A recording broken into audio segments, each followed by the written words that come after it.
So you only get a good story if you have your facts straight. It became automatically, it was accessible, available, affordable, bring the family, the kids. Yeah. The word chaplain exists in the Judaic tradition. Okay, so it's a multi-faith. It's kind of like the G in the middle of the room for geometry. It translates well into many languages. So does the word chaplain.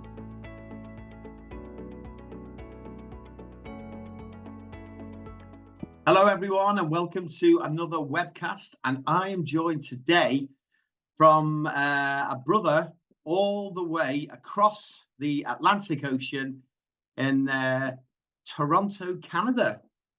So, indeed. Hello, Stephen. How are you? Just great. Good to see you today, Saul. We've got sunny weather. How's yours? We have had about 4 days of sunshine, and that's it this year. It's now, what is it, the 26th of June? Yeah. And we have not had a summer yet. It's literally, well, I live up northern England. Certainly we haven't had a summer. It's been raining constantly. Down south, they tend to get a bit better weather. But it's anyway.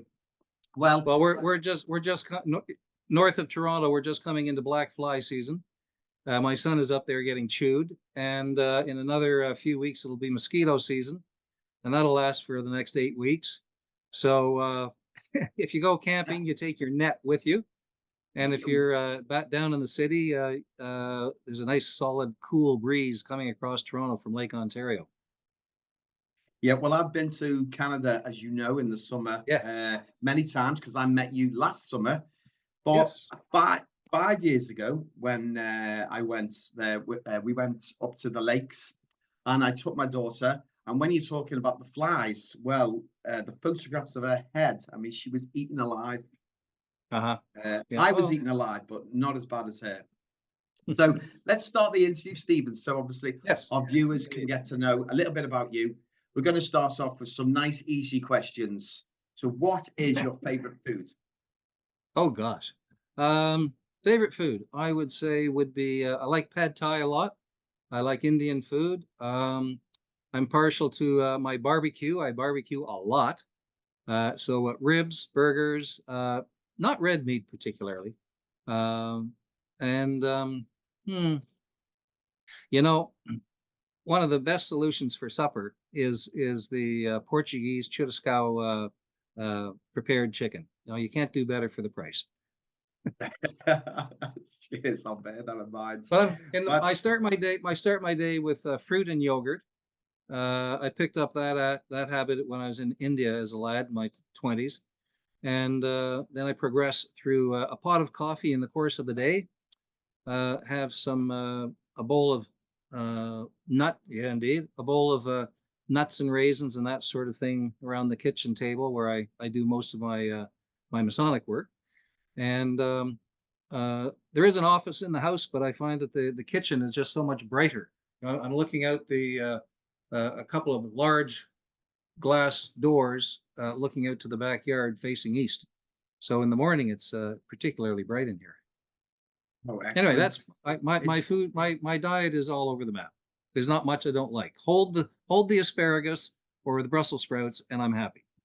Yeah, I love asparagus, but you know what people say, it makes your wee smell, apparently. What's the... I don't know. Well, you wouldn't know because you don't really say. What's the most famous person you've ever met? Oh, gosh. Most famous person I ever met. Sophia Loren. Oh, wow. Yeah, in Toronto. In Toronto. Gosh, that was a long time ago. That would have been about 25 years ago. She was in Toronto participating in the film festival, of all things. We have a very successful international film festival in Toronto. I'm very aware of the film festival, yeah. Yeah, you would be. And yes, I met her very briefly. Of course, I'm sure that she remembered the occasion for years and didn't wash her hand, having shaken mine. I'm sure it was just like that. Yeah, of course. Well, after I shook your hand last year, it was months until I washed mine again. There you go. There you go. You see? Yeah. Now, who else? Who else that's famous? Well, famous in Canada might not ring true in. I've shaken hands with a couple of prime ministers. Oh, well, we know Justin Trudeau and his dad, Mr. Trudeau. Yeah. He was well, you can take his son, and I'll take his dad. So right. What can I say? Yeah, we'll leave politics out, but yeah, I know what you mean. Yeah, but I had a PR marketing career for 40 years. I had an agency, and on occasion there was an occasion when, courtesy of a political activity and a charitable organization I was representing, I did actually meet Pierre Trudeau off stage behind the curtain, and then he leapt, stage forward and was transformed into his public persona. Yeah.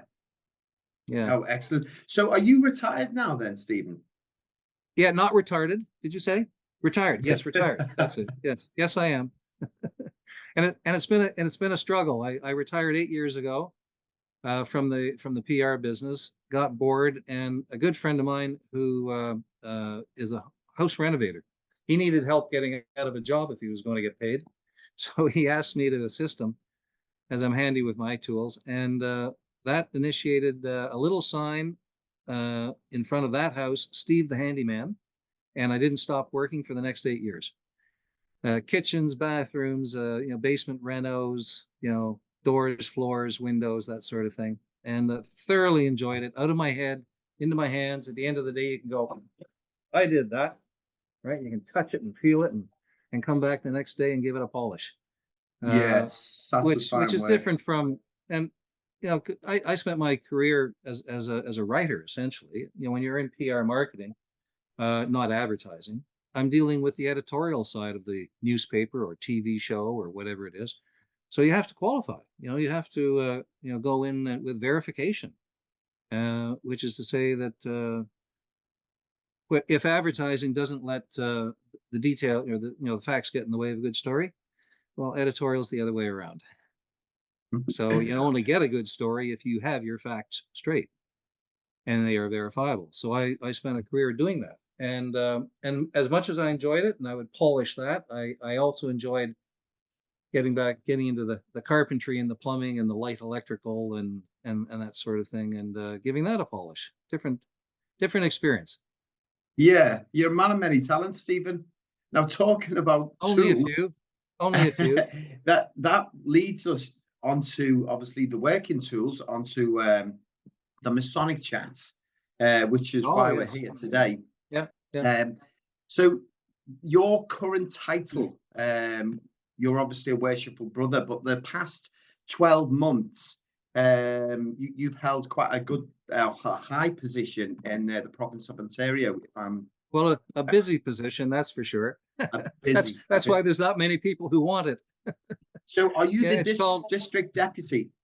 Yes, that's right. Yeah. In Ontario, we have 40 districts and roughly 520 lodges, which is to say we have far too many lodges. 50 years ago, we still had 40 districts, but there were, put it this way, the distribution and the number of brethren per lodge has dipped, considerably. And so the idea of amalgamation, going dark, are two very good options in order to improve the actual experience in lodge for the brethren who are attending. But yeah, of the 40 districts, so each one has a district deputy Grand Master, and I'm that individual for this ensuing year. In fact, time's up in about 3 weeks. And if you ask me, am I looking forward to it? In a way, I've really enjoyed the job. It's been a great run. So I was going to say, I'm sure when I met you only 12 months ago, you weren't grey. Nah, did I? Oh, you know what? No, I didn't have the beard. That was it. I didn't have the beard. No, I was that short stubble guy with the zip razor set at. You look distinguished, so it's not the position that's brought on the grey. That was there already. Just yes, it was. Well, actually, mostly the bald, right? So yeah. Yeah. So, is there any highlights over the last 12 months? Oh gosh, yes. You know, there are committees that do their work, and from time to time, depending on, you know, who's on first, what's on second. I know that The comedy sketch. Very good. Yeah. Oh, you want an argument, do you? Oh, arguments down the hallway, door 7. No, no. uh, yeah, with you know, committee structures being what they are, most of the committees just repeat from year to year, and so you try to find somebody that's going to fit in well. And this year, and some people just roll over from year to year, either because they're very good at it or because nobody else wants it. So uh, I I took the brave and perhaps stupid move in some circumstances to try to nudge some people out and move other people in. And guess what? I discovered the ones that I wanted to nudge out were happy to go. They're just waiting for somebody else to come along. So that was helpful. So that in itself, you know, was a win across the board. Then, for example, mentoring. Mentoring is typically done with a lodge of instruction. Lodges of instruction are held, let's say, on a Saturday, where the brethren are expected to come out, um, not dressed entirely for lodge, but no shorts or jeans. Thank you very much. You know, so smart. And and lodges of instruction can be run very well or not terribly well, depending on who's doing it. And I've seen some really good ones and some okay ones. So and we ran a couple and they were quite good, I hope. But I thought beforehand, well, what if we were to say basically take it in lodge? You know, could I get at least one chairman of a committee to uh, grasp the idea of going into the lodge, having circulate, you know, let the secretary invite the brethren to submit questions, uh, and questions that answer the question, why?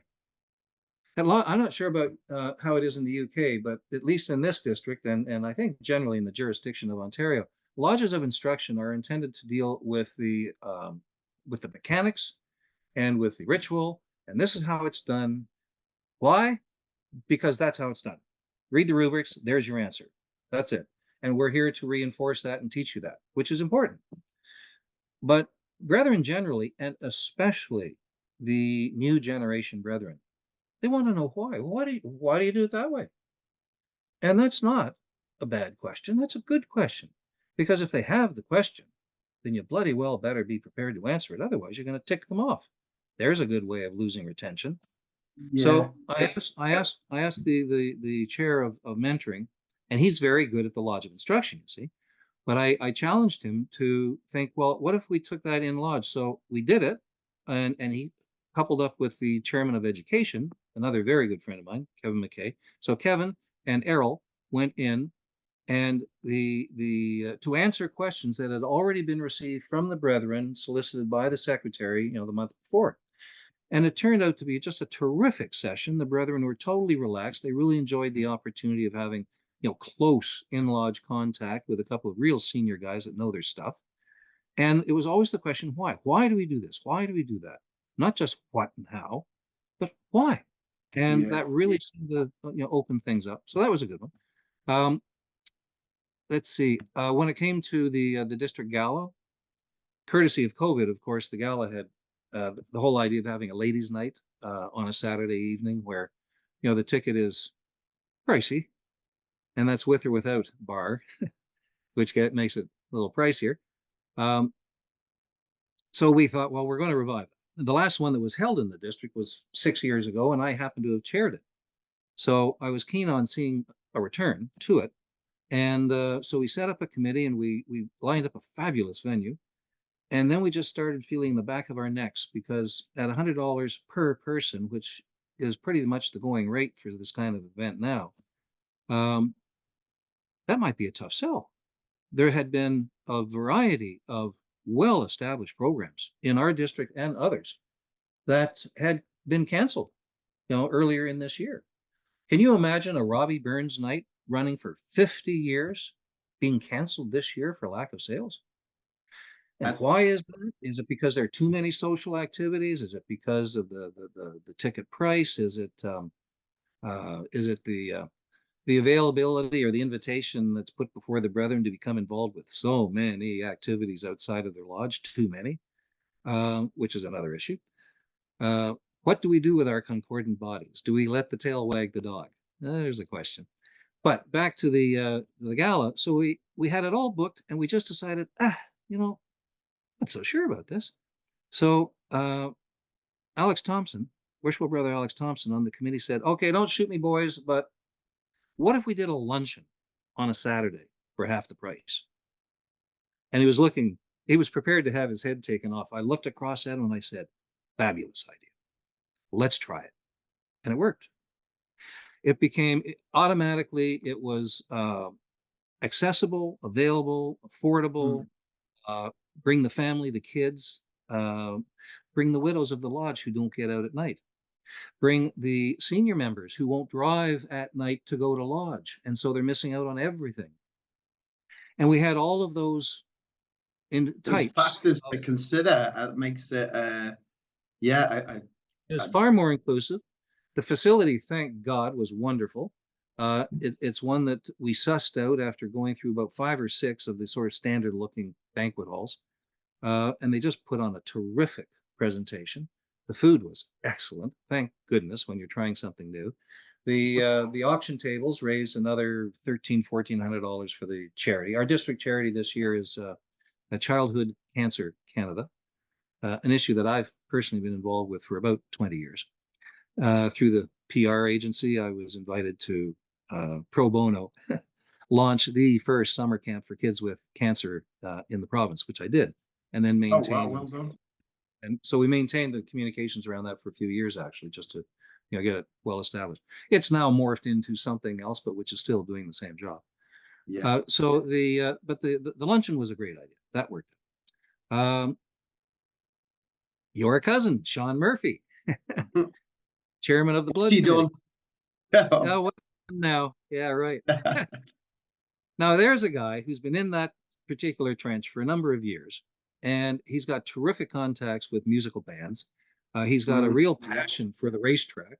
He's lined himself up as a fan, as a groupie virtually, but a hands-on helper in the pits with Team McPherson, Formula 1600 B class, and Dylan McPherson is the champion driver.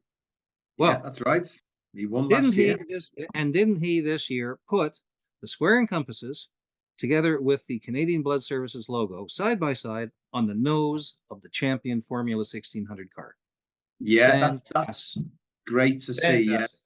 And it's great to see the support that you've all given Dylan, especially last season and this season as well, which he's got off to a great start.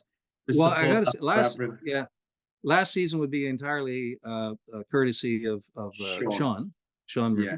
This year, Sean, because I was the DD this year, Sean brought me to it. I was aware of it, of course. And we actually just last weekend, 2 weekends ago, we had the first cooperative information booth at the Mossport Raceway, which is one of the premier racetracks in Canada. It's actually the Canadian Tire something Raceway, which everybody still knows as Mossport. It's where the Formula One used to be, wasn't it? Yes, that's right. Yeah. Oh, yeah, it was.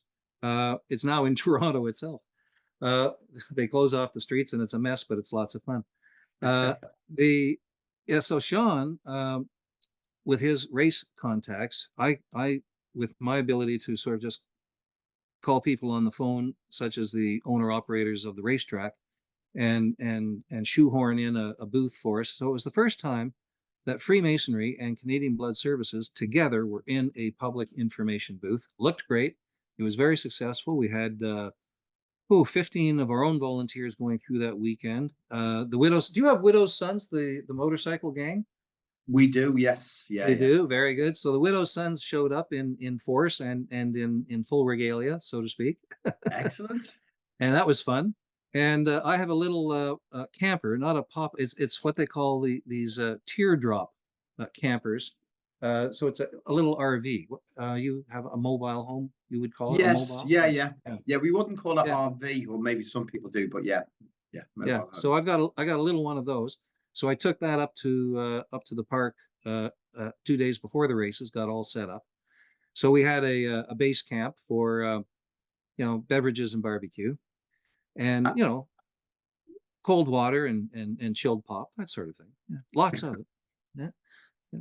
And Fermented so people pop. would drop. Yeah, oh yes. So people would drop by and have a bevy and cool off between races. And my partner Peaches came along. She's turned into a race fan. Who knew? God, she's at the wired fence going, go, go, go. As Dylan comes by, she's going, yeah, yeah. And she's just loving it, just loving it. And I tell you, that sound is hypnotic. It's going all day long with all the various categories of race going on. And there we are down in the marketplace, what they called the marketplace, with an information booth, talking to people and introducing principally, of course, blood services and how easy it is to donate. And, oh, you're a member of an organization. Well, did you know there's something for groups called a Partner for Life program? Oh, yes. Well, we as Masons do that. Oh, Masons, what are they? Well, let me tell you about that. And it was a great couple of days, 3 days, actually, Friday, Saturday, and Sunday. So that was just last weekend. And that's the first time that's ever been done. Another thing that we do every year, but I think we did it differently this year, and it worked. We have what's called a multi-faith divine service. And it happens normally in May, as it did again this year. And that would be drawing together representatives from different faiths, so that you've got a priest and an imam and so we had this year altogether, I was able the committee was able to pull together, very good committee, excellent committee. We pulled together, let's see, Christian, Muslim, Hindu, Baha'i, and 2 others. So we had 7 representatives. Islam. Hindu, Not Islam. And Islam. Oh, you said Muslim, so Islam. You would have Judaism. Yes. Oh, yes, of course. Well, in fact, the grand chaplain is Jewish. Okay. Yeah, wonderful guy, Michael. Yeah, yeah. I don't know. He's a frustrated rabbi. He almost went into the rabbinical lifestyle, and his wife said, "Yes, we'll do it." But so then, sorry, Stephen. So he's the chaplain, obviously a rabbi. Would you still call it in Lodge a chaplain, even though he's a rabbi? I suppose because that's the office name, isn't it? Yes, of course. Yeah. Okay. Yeah. The word chaplain exists in the Judaic tradition. Okay, so it's a multi. It's kind of like the G in the middle of the room for geometry. It translates well into many languages. So does the word chaplain. Yeah, under the C with the H. So yes. So our Grand Lodge chaplain is in fact Jewish. So, but yeah, so we had 7 faiths all together, and we normally would do that either in a church or in a Jewish temple or something like that. But I happen to also be very keen on heritage, and we do have something called Black Creek Pioneer Village, which is a village that's sort of composed with historical buildings that were brought in to surround an authentic water mill just in the northwest corner of the city of Toronto. When it was initiated, of course, it was still all farmland. There's now lots of housing, and York University is adjacent to it now. But it's still a thriving, great little village. And of course, it includes the Fisherville Presbyterian Church, 1846. Darling little thing. Man, the windows on that alone are just sensational. And you don't need a microphone. The way the pulpit and the acoustics work, fantastic. That kind of squared off box seating, which was actually very comfortable. They carved out the seats very nicely, straight back, of course, with little doors and sections, but capacity for about 130 before you get into standing room, which we needed. So I relocated the divine service up there, and it so happens we also do have a Masonic lodge room over the tinsmith shop. I was waiting for you to mention that because Stephen, do you know I went there? Now, oh, wonderful! 5 years ago or 6 years ago, right. And I went with my cousin Carol, Sean's wife, who we obviously all miss very dearly. Yeah, indeed. And Sean said, "There's a lodge there. So I went with her and she said, okay, she said, I won't, come with you to the Smiths, underneath. And I went to her and said, the lodge room. I said, I believe it's just upstairs. Oh, yes, it is. I said, could I go and take a look? He said, well, are you a Mason? I was like, yes. I said, I can prove myself. He said, well, I'm not a Mason, but I've been told that you're very honest, so I believe you. and well, and that's not even a requirement, by the way. It's completely open to the public. Exactly. Well, I took my daughter up. Yeah. Yeah. But I thought you had to obviously prove yourself to go up because the door was locked. We couldn't just walk up. But he gave us the keys, and we were able to go up. Well, I mean, in the UK, I'm sure you have a very strong sort of image of what Bonanza Laramie would have looked like in the 1830s or something, or what a pioneer village might look like in Canada.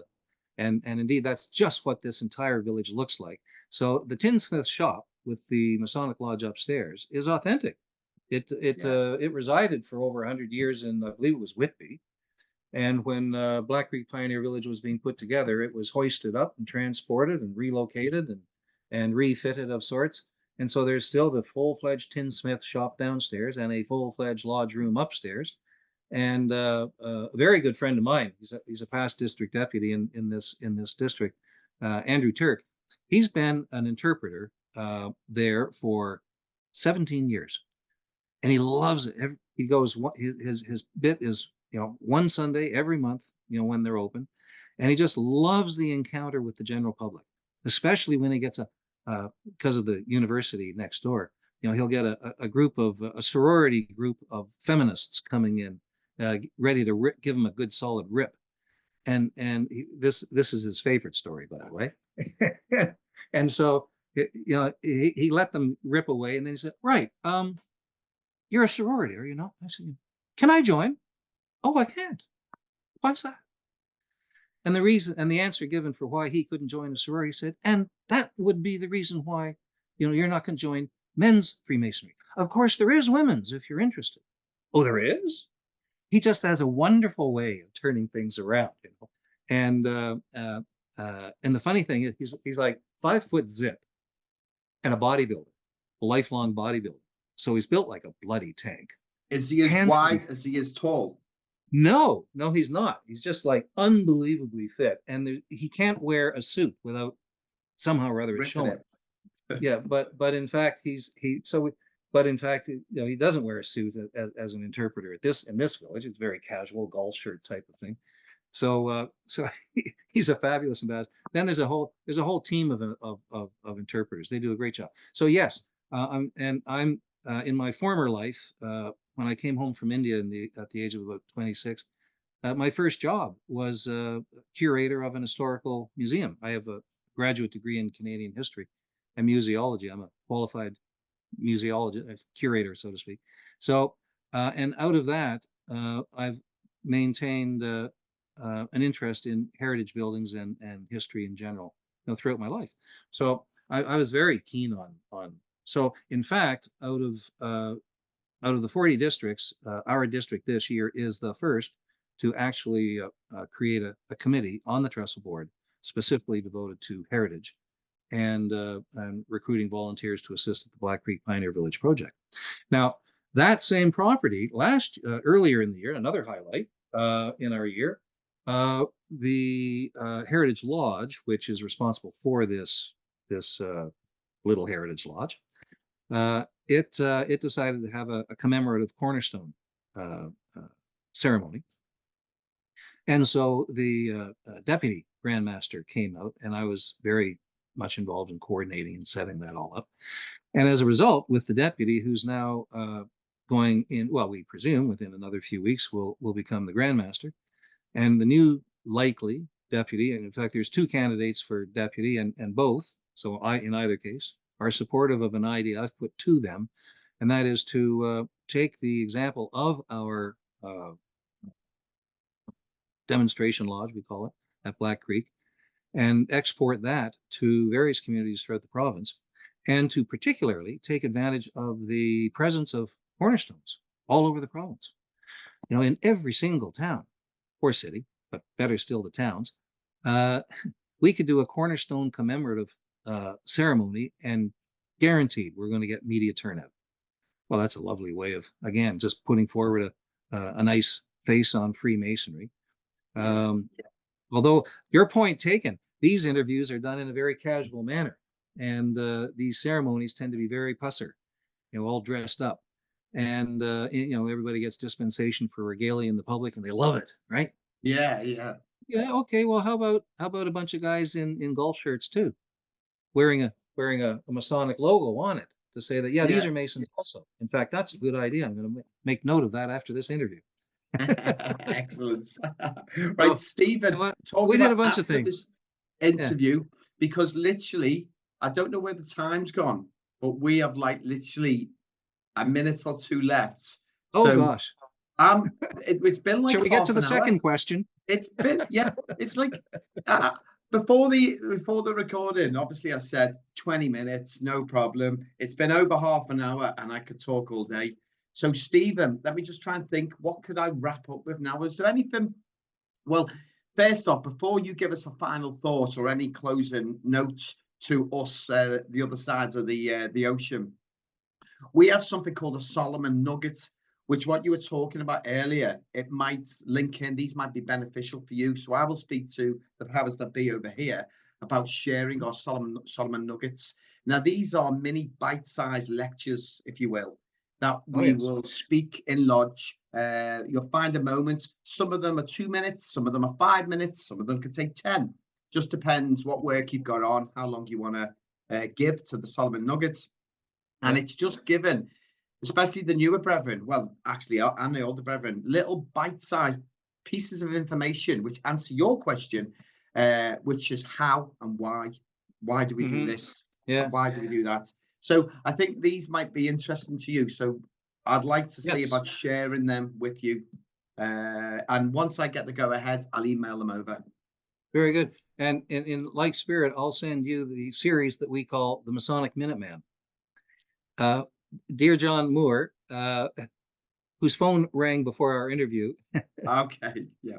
He's 85 if he's a day, 65 by all appearances, and in 60 seconds leaves the chaplain's chair, spends 1 minute perambulating the lodge, reading a 1-minute lecture on something of interest, and sits down. And that worshipful master is the Masonic Minuteman for the month.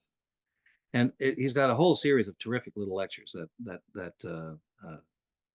are different from what you're recommending. And I quite like what you're recommending. But yeah, that kind of interaction in lodge is absolutely important.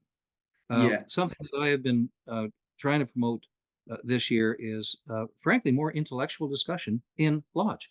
You know, I mean, everybody's very busy with their telephones, you know, ticky, ticky, ticky, you know, all day long. But wouldn't it be great? And hell, I've got we've got our annual meeting tomorrow, so I've got 30 chairmen, and some of them are writing their presentations on their phone. Well, any writer would know you need full screen in order to get a sense of what it is you're preparing and to go back and edit. So people live on their phones. But can we encourage a brother on some rotation? Bring a book into lodge on any given topic.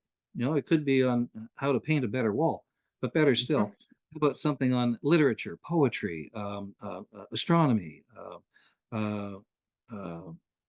topics of Masonic interest. Stephen, I think we're going to have to get you back on. We're going to have to get you back on for round 2 another time. But that's I like that. And you know what? This is great because across the waters we're sharing best practice and obviously being proactive. I've never traveled out of my district without coming home with another good idea.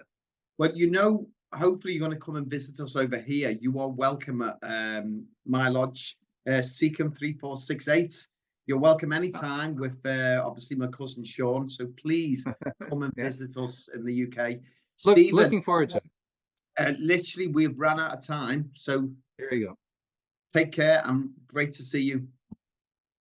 Bye-bye. Pleasure. God bless.